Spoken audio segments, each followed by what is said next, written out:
السلام عليكم ورحمة الله وبركاته. ازيكم عاملين ايه؟ يا رب تكونوا بخير وصحة وسعادة، كل سنة وانتم طيبين يا رب، ودايما كده سعداء، ويا رب يعود علينا كلنا الأيام بخير و... ويا رب ان شاء الله السنة الجاية تكونوا على عرفة يا رب، وتحققوا كل أحلامكم واللي انتوا عايزينه يا رب في حياتكم كله. بمناسبة بقى النهاردة أول يوم العيد، يا رب كل سنة وانتم طيبين كلكم.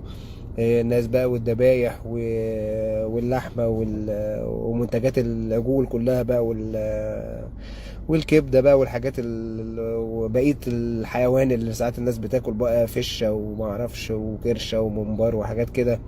والأسئلة طبعا الكتير على ناكل الحاجات دي ولا لأ كمرضى أورام، هل لو احنا بناخد علاج أو ما بناخدش علاج هل ناكل من الحاجات دي ولا لأ. وإذا سؤال قديم جديد متكرر بيتكرر كل سنة، هل ناكل من الحاجات دي ولا لا؟ طبعا لو ان شاء الله اللحمة مصدرها مضمون والدنيا كويسة، ناكل مفيش اي مشكلة خالص من الحاجات دي، تكون بس ناكل بالمعقول، يعني ما ناكلش طبعا كميات كبيرة، وناكل طبعا من نفسنا، ناكل اللي احنا عايزينه، نفسه في حاجه في اي حاجه من حاجات اللحوم دي ياكلها، مفيش اي مشاكل ان شاء الله بالمعقول. وطبعا نحاول طبعا المشوي احسن من اللي بيبقى معمول بزيت او سمنه كتيره، خاصه لو اللحمه فيها دهون مثلا زي اللحوم مثلا الخرفان او كده. لو فيها دهون كتيرة نتجنب ان احنا ناكل قدر كبير من الدهون، ناكلها كده ايه يعني، نحاول ناكل الحتت الحمراء او اللي فيها دهون بس مش كتير. برضو للي عايز يشوي اللحوم، قلنا الاحتياطات اللي احنا المفروض ناخدها في موضوع الشوى، ان احنا ما نخليش النار على دايركت كونتاكت، يعني النار منها للحمة على طول، نحاول نبعد اللحمة على الشبكة بقدر الإمكان. نحاول ممكن نحط طبقة من الخضروات، حاجة زي الفلفل أو الخضروات، عشان تمتص الدخان اللي طالع برضو، ما يبقاش بقوة أو ما يبقاش هو برضو اللي بيسوي اللحمة دايركت، تكون السخونية هي اللي بتسوي اللحمة. نتجنب برضو أكل الحتت المتفحمة والسودة دي، نتجنب برضو ناكلها، لأن دي من الحاجات اللي بيبقى فيها ممكن حصل تغيرات في بروتينات اللحمة، فممكن تؤدي الى اضرار، فبلاش منها. فدي الاحتياطات اللي احنا عايزين ناخدها في عملية الشواء، ان احنا زي ما قلنا نبعد اللحمة عن مصدر النار المباشر، نحاول نحط طبقة من الخضروات او عازل كده بسيط ما بين الدخان اللي طالع جديد من الفحم واللحمة. تاني حاجة آخر حاجة ما ناكلش الحتت المسودة اللي في اللحمة. وبقى ممكن كمان ناكل بعد اللحوم دي، ناكل حاجة فيها ليمون أو حمضيات أو نعناع، وناكل خضرة مع الأكل، ناكل جرجير، ناكل بقدونس. الحاجات دي كلها بتساعد على هضم اللحمة، وبتقلل من امتصاص المواد الضارة من اللحوم بشكل كبير. فدي وصيتنا ليكم النهاردة في الأكل. وبرضو القاعدة الذهبية بتاعت وكلوا واشربوا ولا تسرفوا، دي ماشية معانا في أي وقت، مفيش حاجة إن شاء الله مضرة لينا أدام استخدمناها بالمعقول وباعتدال. يا رب كده تحققوا كل أمانيكم إن شاء الله، وأشوفكم على خير إن شاء الله. يلا كل سنة وانتم طيبين. السلام عليكم ورحمة الله وبركاته. ازيكم عاملين ايه؟ يا رب تكونوا بخير، ويك اند سعيد عليكم يا رب ان شاء الله، بكل خير كده وسعادة.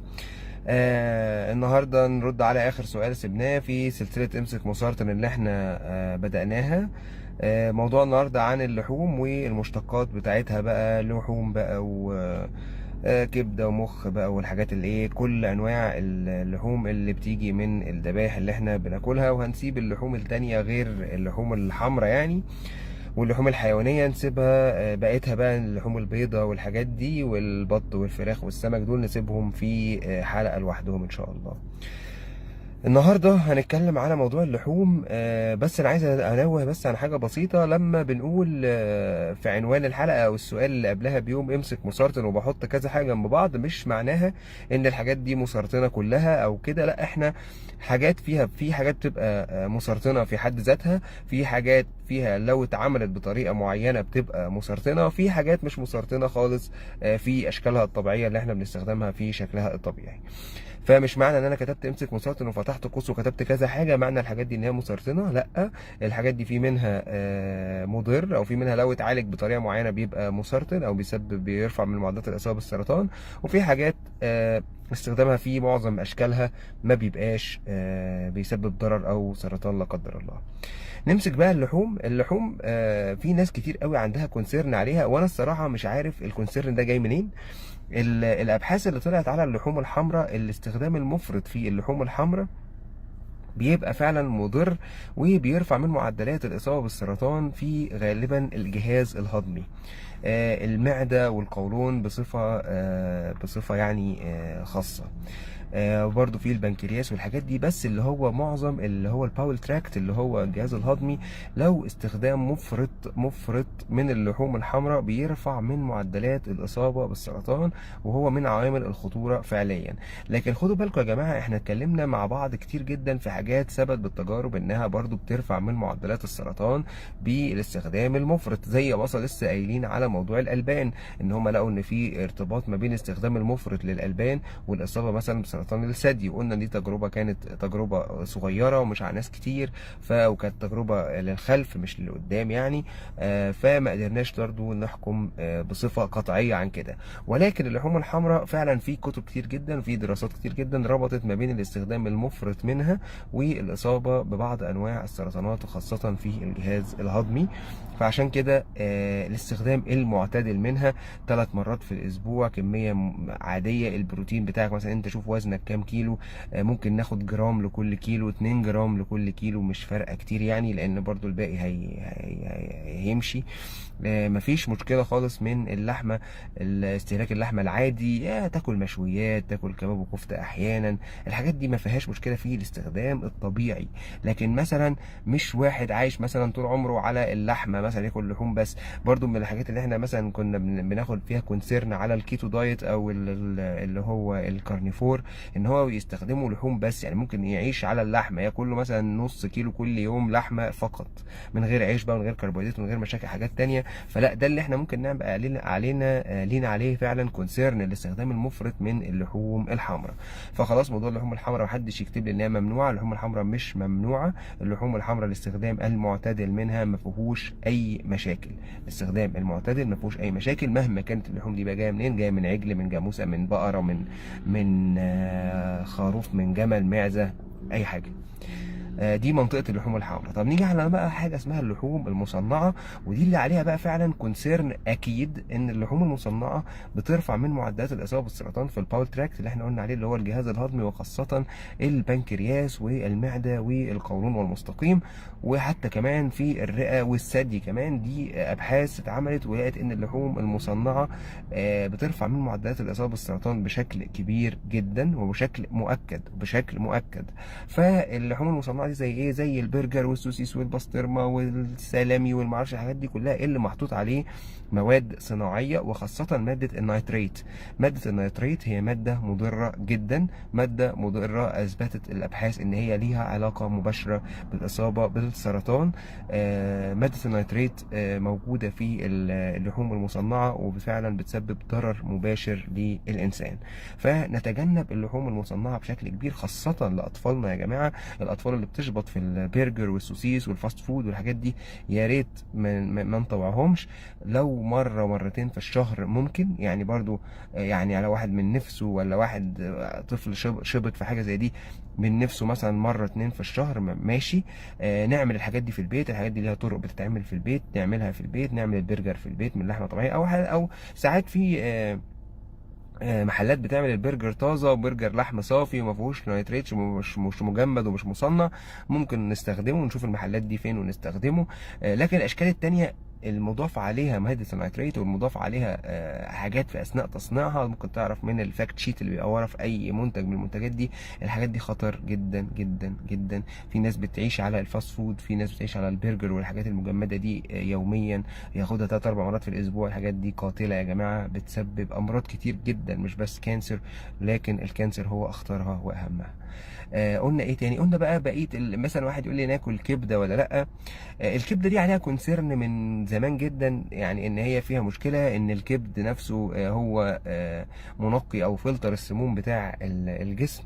فهل هو بيخزن السموم دي جواه ولا بيخزنهاش، ولا ناكله ولا ما ناكلوش؟ والله الاقاويل متضاربه جدا على الموضوع ده، ولكن برضو الاستهلاك المعتدل منها عادي ما فيهوش حاجه، لان لغايه دلوقتي مفيش ابحاث ربطت ما بين استخدام الكبده ومثلا والاصابه بامراض معينه او امراض السرطان. في ابحاث ربطت ما بين الكبده وبعض الامراض. لو كلنا الكبده دي نيه ساعات بيبقى فيها ديدان وحاجات مقرفه كده، بس احنا الحمد لله في مصر مثلا ومعظم الوطن العربي ما عدا تقريبا سوريا ولبنان والاردن بياكلوها ساعات نيه، فطبعا لازم ياخدوا بالهم. الحاجات التانيه اللي استهلاك الكبده بترفع طبعا. الكبده دي عباره عن كيس دم اساسا هي والطحال، فلو طبعا لو كلتها هترفع من معدلات الهيموجلوبين عندك.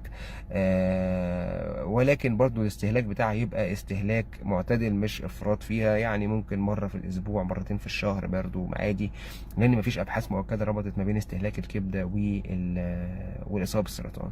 المخ على سبيل المثال برضو، المخ ساعات بيتاكل. المخ نخلي بالنا بس، لان مخ الحيوانات اللي هي الماعز والابل والماعز وابل وجديان والحاجات دي بيبقى فيها ديدان بطريقه كبيره جدا، ولازم ناخد بالنا منها، ولازم ناخد بالنا منها قبل الطهي، ان هي تكون طبعا ما فيهاش الحاجات دي وتكون سليمه. طبعا الكبده برضه تكون سليمه، ما الاقيش مثلا واحد حاطط لي صوره كبده فيها فقاقيع وبقاليل وسودا وما اعرفش ايه يقول لي اكل الكبده دي. لا يا عم ما تاكلهاش، احنا مش عارفين الكبده السليمه دي جواها ايه، تاكل كبده في شكلها كمان مش حلو. فبقيت بقى حوايج العجل بقى نفسه، اللي هي الفشه والكرشه والممبار والطحال والحلويات والحاجات دي. الحاجات دي محدش بياكلها في العالم تقريبا غيرنا، فما فيش مش هتلاقي كلام بيقول ان الحاجات دي بتعمل حاجه، لان ما حدش اصلا بياكلها غيرنا. واصلا الابحاث والدراسات اللي بتبقى على الاكل بتبقى قليله جدا، فما بالك بقى واحد بياكل رئه الحيوان، ما الله اعلم فيها ايه دي. بس يعني مش عارف والله، انا الحاجات دي بقى دي هنا سأصمت قليلا يعني ان ما فيش حد جرب الحاجات دي بتعمل ايه. فعايز تاكلها من باب التغيير او حاجه ماشي يعني، مفيش مشكله، مش برضو مفيش افراط فيها ماشي. لحمه الراس مثلا اهي لحمه، لكن الحاجات الحوايج دي الله اعلم دي ممكن يبقى فيها ايه. يعني برضو الاستهلاك العادي خالص بقى، يعني ده كمان الاقل من العادي مش العادي. اللحوم بقى ممكن نتكلم فيه. اقول لكم برضو كونسيرن كده على اللحمه المشويه.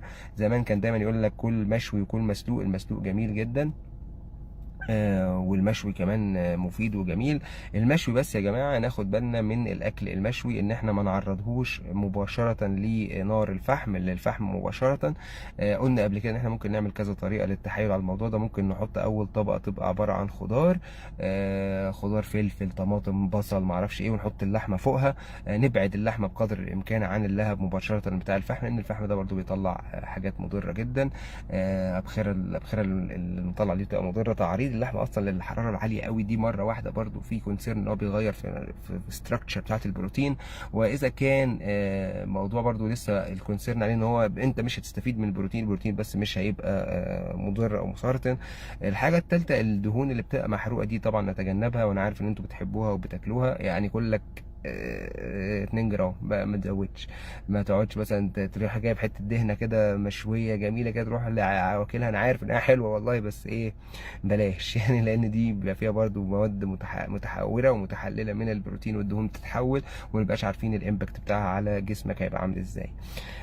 فاللحوم المشويه نتجنب الحته السوداء، نتجنب نار اللهب المباشر، نتجنب ان احنا نشويها، ان احنا ناكلها برضو بوتيره كبيره. يعني ممكن برضو من الحاجات دي ممكن تتاكل مرتين في الشهر او حاجه.